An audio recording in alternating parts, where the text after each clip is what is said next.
Hello po sa inyo! Samahan niyo po ako sa aking travel adventure dito lang po sa Dingalan, Aurora, kung saan sinubukan ko ang kanilang day tour sa napakagandang lugar na ito.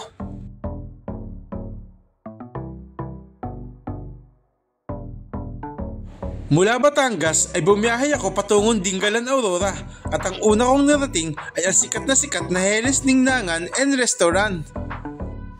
Isang trivia nga po pala, ang ningnangan ay isang salitang Kapampangan na ang ibig sabihin ay ihawan o grill. Nakarating kami dito sa Aurora ng alas 5 ng umaga at marami kaming kasabay na ibang travelers mula sa iba't ibang bahagi ng Pilipinas. At ang una namin ginawa ay kumain dito sa Heles Ningnangan. Maraming pamimilian sa kanilang mga breakfast menu.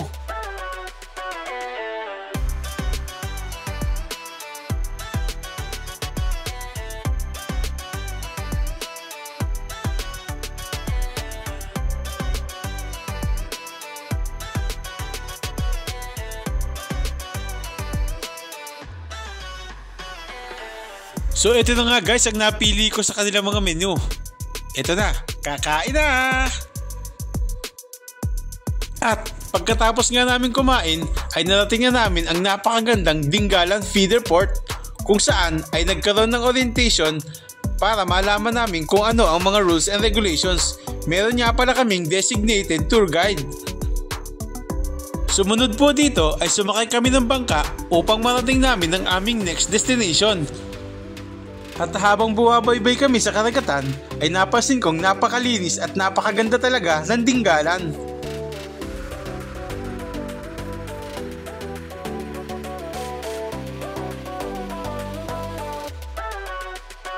Matapos lang ang ilang minuto ay narating na namin ang White Beach na ito.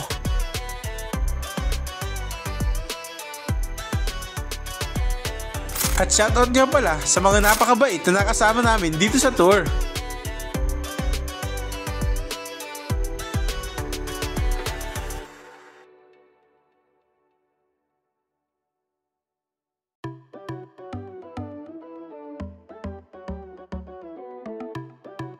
At dito nga ay makikita nyo na unti-unti nang dumadagsa ang mga tao.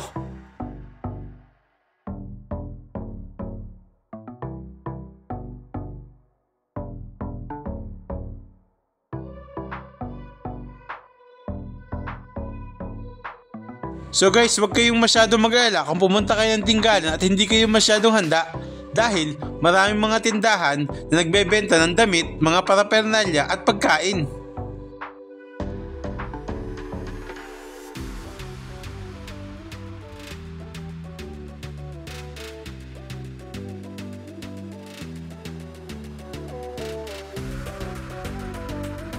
At doon nga sa resort ay may nakita ako nagbebenta ng buko juice. Kaya, siyempre, sinubukan natin ito.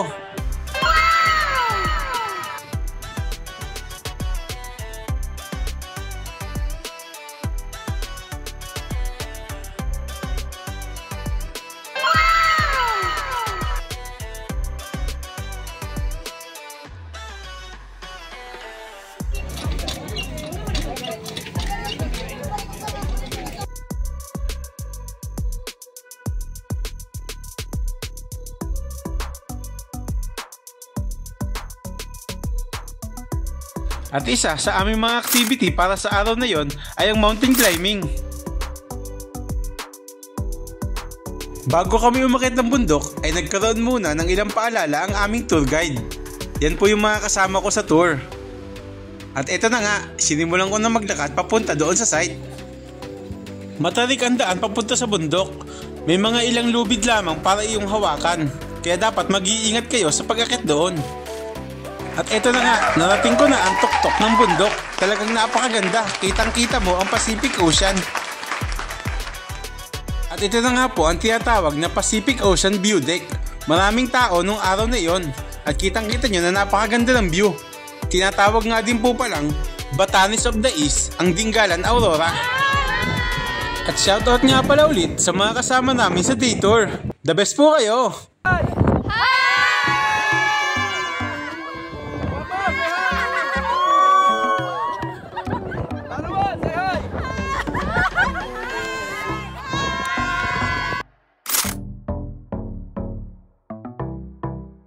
At doon din nga po pala makikita ang sikat na Dingalan Grotto kung saan may malaking imahe ng Nuestra Señora de la Paz. At sa kabilang banda nga po pala nito ay makikita nyo ang Dingalan Lighthouse.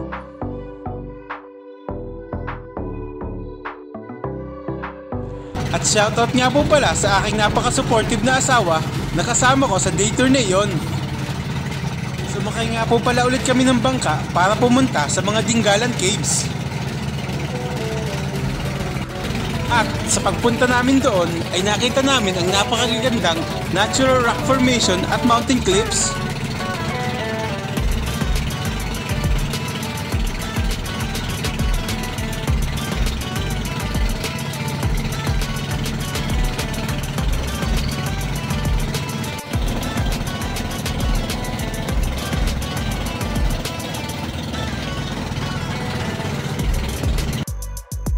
At eto na nga guys, narating na namin yung kuweba.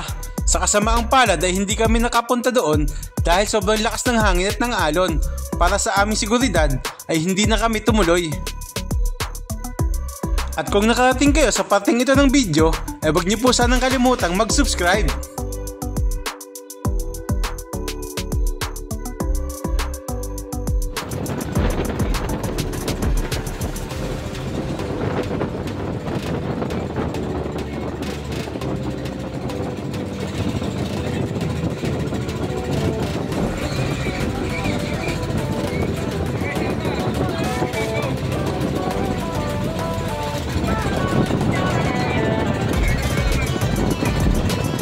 At ito na nga po ang isa sa pinaka-iintay ko activity namin sa araw na yon, ang Boodle Fight.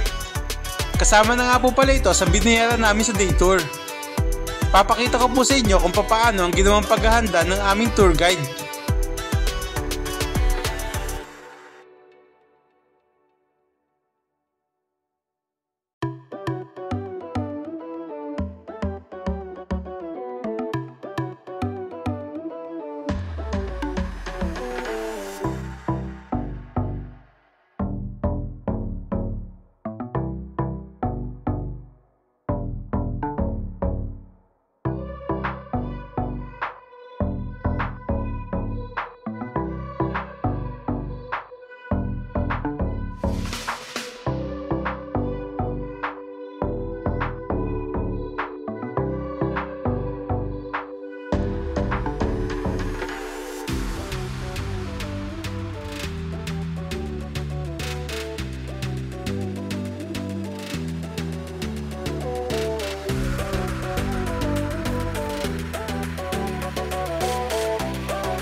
So ito na nga guys, ready na kaming kumain.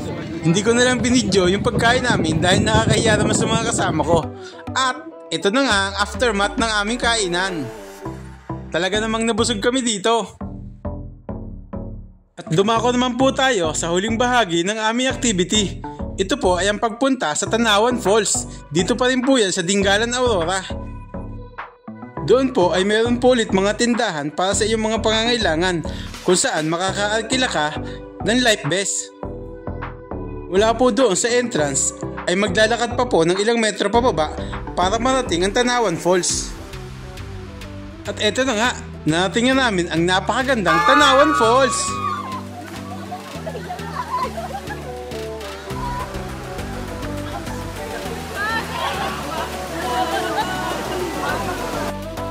Malinis at talaga namang napakalamig ng tubig dito.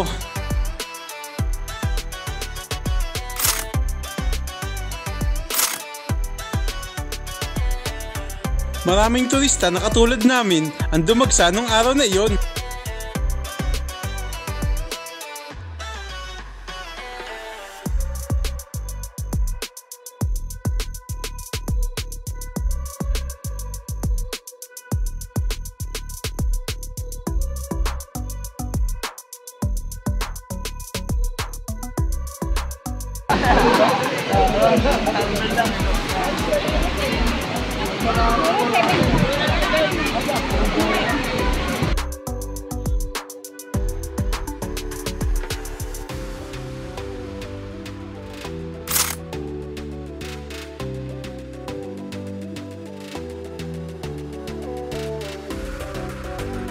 At doon na nga nagtatapos ang aming Dingalan Day Tour.